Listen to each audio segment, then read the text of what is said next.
And so my point in all this is you guys are going to a great school. I'm here because this is a great school and it's an honor to be a part, to get to visit with you guys. And in fact, I intend to learn as much from you guys over the next week as you guys will hopefully learn from me.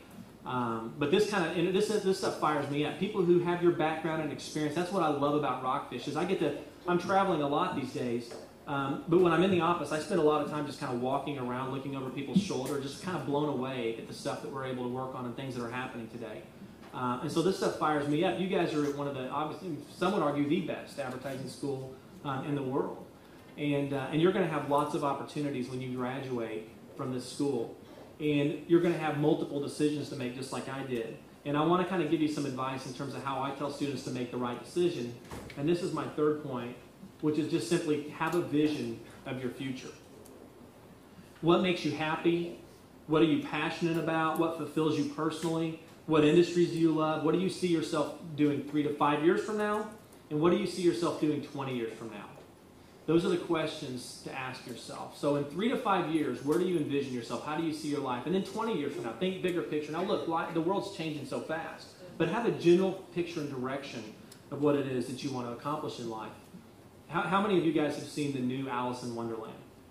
The one by Tim Burton, maybe a little less than half of you. It's really a phenomenal show. They did a great job. Well, let's talk about the first one just for a second. There's sort of a classic line in this first Alice in Wonderland where Alice is talking to the Cheshire Cat, and she walks up to the cat, and she's sort of at a fork in the road, and she says, I'm just wondering if you could tell me which way I ought to go from here. And the cat says, well, that depends on where you want to get to.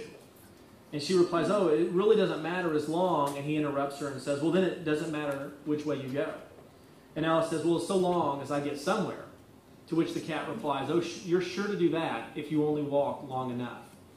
And it surprises me how many people are like Alice, who are basically just have no vision of where it is that they ultimately want to get to. And it makes it a complete struggle to make the right decision. And they end up making decisions that are based on things that they think they need, as opposed to things that will lead them in a direction of where they want to be, right? So you hear people say, well, look, I need the job with more money because I need to pay off my student loans, or I need this job because I need to be close to family.